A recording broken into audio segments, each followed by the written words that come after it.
Hey guys, welcome back to Abhishek unfiltered. तो FC Barcelona and Seoul FC का जो pre season game था वो काफ़ी ज़्यादा एक्शन पैक्ड था, क्योंकि दोनों ही टीम ने कंबाइंड 10 गोल स्कोर किए, जिसमें से एफसी बार्सिलोना ने 7 गोल स्कोर किए एंड सोल एफसी ने 3 गोल स्कोर किए। तो इस गेम को लेके काफ़ी सारे पॉइंट्स ऐसे जिसको अपन डिस्कस करने वाले हैं एंड कौन से ऐसे पॉइंट्स हैं जिसको लेके हांसी फ्लिक जो थोड़ा सा नाखुश है। अब बात करें अगर हांसी फ्लिक की, तो देयर आर सम पॉइंट्स जिसको लेके हांसी फ्लिक थोड़ा सा नाखुश है, और उन पॉइंट्स में से एक है कि एफसी बार्सिलोना ने 3 गोल कंसीड किए एंड जिस फैशन में एफसी बार्सिलोना ने उन 3 गोल्स को कंसीड किए। आई नो काफ़ी सारे जो एफसी बार्सिलोना फैंस है वो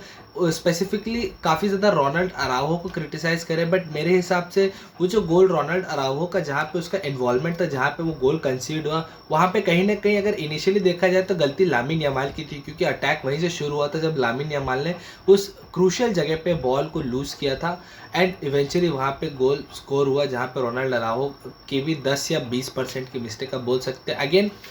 जब रोनाल्ड अराउहो का डिफेंस में कोई एरर आता है तो लोग जो है वो सीधा 2023 के चैंपियंस लीग एरर पे आ जाते हैं, जहाँ पीएसजी के साथ उन्होंने खेला था और जहाँ पे रोनाल्ड अराउहो ने अपने मिस्टेक की वजह से रेड कार्ड लेते थे और इवेंचुअली एफसी बार्सिलोना गेम हार गई थी। तो लोग जो है वो सीधा उस गेम से रोनाल्ड अराउहो का लिंक करने लग जाते हैं, जो कि मेरे हिसाब से फेयर नहीं होगा। उसको चांस देना चाहिए। अगेन, वो वर्ल्ड के अभी अगर देखा जाए तो करंट में कुछ टॉप सेंटर बैक्स में से एक है रोनाल्ड अराउहो। हाँ, थोड़ा सा इंजरी प्रोन है, but still any day in his prime वो टॉप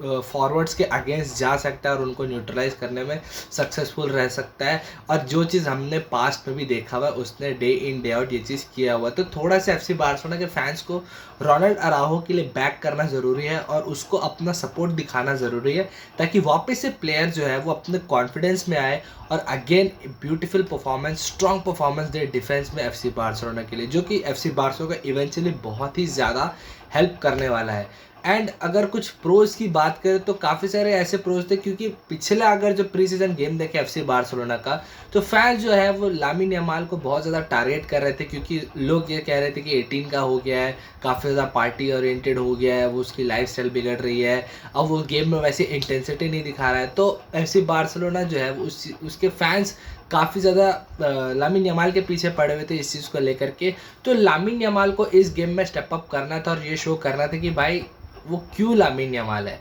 क्योंकि लामिन यमाल का जो नेचुरल अगर कोई चीज़ है तो वो ये है कि वो प्रेशर बिल्कुल नहीं लेता है।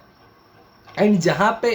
ये चीज़ आती है कि लामिन यमाल को कुछ आउटपुट दिखाना है, वहाँ पे उसको शो करना है कि क्यों भाई वो लामिन यमाल है और क्यों उसके बारे में सारी दुनिया में बातें हो रही, तो वहाँ पे वो स्टेप अप करता है। और उसकी जो इंडिविजुअल क्वालिटी है कि जिस तरीके से वो खुद सिंगल हैंडेडली गेम को पलट सकता है, वो चीज़ उसने बखूबी शो की। और अगर बात करें ला मसिया प्लेयर्स यानी कि गिली फर्नांडिस एंड टोनी फर्नांडिस, तो दोनों ही सेकंड हाफ में सब्स्टिट्यूट होकर अंदर आते हैं। गिली फर्नांडिस है वो काफ़ी कन्वेंशनल टाइप का प्लेयर है, जिसको एक रोल सौंपा जाए तो उस रोल को एकदम सारे बॉक्सेस को टिक करते हुए आगे बढ़ेगा। एंड उसका ब्रदर टोनी फर्नांडिस है वो टोटली जो है वो एक टैलेंट बेस्ड प्लेयर है, जो कि अपने इंडिविजुअल प्लेयर से गेम में डिफरेंस ला सकता है। तो ये कुछ मैंने ट्रेड्स जो है दोनों भाइयों का नोटिस किया। और अगर एक और अटैकर की बात करें यानी कि फेरान टोरेस, जिसका गेम काफ़ी ज़्यादा सॉलिड था, जिसने 2 गोल स्कोर किए। एंड अगेन जहाँ पे अगर अब देखा जाए तो एक सिचुएशन ऐसा था जहाँ पे Ferran Torres easily Marcus Rashford को बॉल पास कर सकता था, बट स्टिल उस एक्यूट एंगल से भी उसने गोल शॉट लेना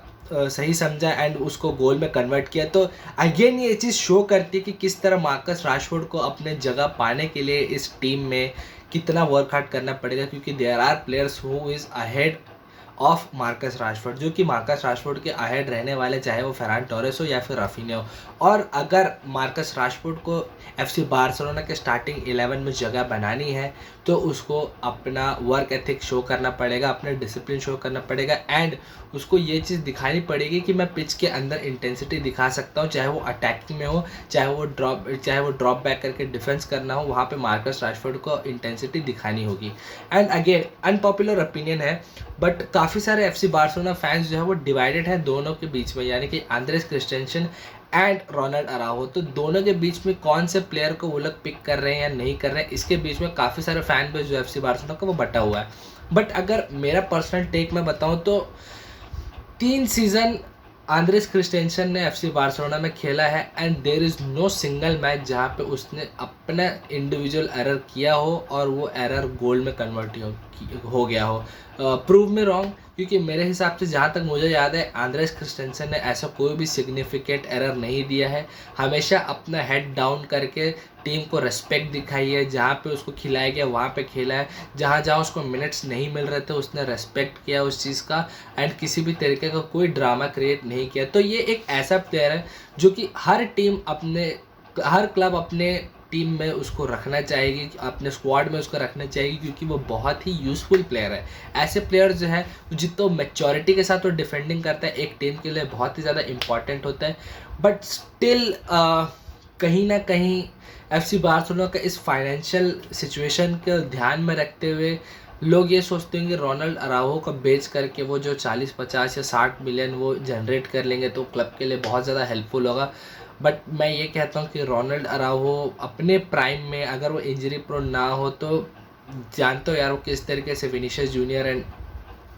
तमाम बड़े बड़े फॉरवर्ड्स को उसने किस तरह न्यूट्रलाइज किया है, जिस तरीके की पेस है उसके पास, जिस तरीके की फिजिकलिटी है, जैसे वो हेडर्स लेता है, तो रोनाल्ड अराउहो को आप काउंट आउट नहीं कर सकते यार। And Andreas Christensen around 29-30 years का ऑलरेडी है, रोनाल्ड अराउहो 25-26 ईयर्स का है। तो अगर रोनाल्ड अराउहो लॉन्ग टर्म अपने आप को इंजरी से बचाए एंड कंसिस्टेंट परफॉर्मेंस देते रहे तो मेरे को ऐसा लगता है कि और 7-8 साल, हु नोज़ 10 साल भी खेल सकता है एफसी बार्सिलोना में, अगर वो अपने आप को अच्छे शेप में रखे और अपने आप को कंसिस्टेंटली परफॉर्म करने के लिए पुश करते रहे तो डेफिनेटली वो लंबे समय के लिए एफसी बार्सिलोना में रह सकता है। बट अगर आंद्रेस क्रिस्टेंसन की बात अगर देखें तो मैक्स टू मैक्स 2 या 3 सीज़न, उसके बाद मोस्ट प्रोबेबली वो फ्री ट्रांसफ़र में ही जाने वाला है कहीं पे। तो मुझे ऐसा नहीं लगता कि it would be ideal to sell Araujo and keep Christensen. और अगर रोनाल्ड अराउहो को आने वाले 3 साल 4 साल अपने क्लब में रख के भी बेचते हैं तो मुझे ऐसा लगता है कि मिनिमम 30-25 या हु नोज़ 40 मिलियन भी मिल सकता है रोनाल्ड अराउहो के लिए। तो ये तो मेरा पर्सनल ओपिनियन था, तुम्हारा जो भी हो कमेंट में ज़रूर लिखना। और अगर तुम लोगों ने अभी तक सब्सक्राइब नहीं किया तो do make sure to subscribe, क्योंकि हम आने वाले और भी ऐसे इंटरेस्टिंग टॉपिक्स के ऊपर डिस्कस करने वाले एंड होपफुली फ्यूचर में जल्दी से ही आने वाले मैचेस के हम लोग लाइव स्ट्रीमिंग भी करने वाले। तो do make sure to subscribe the channel and like the video. अपन जल्दी से मिलते हैं नेक्स्ट वीडियो में, तब तक के लिए stay safe, stay healthy, bye bye.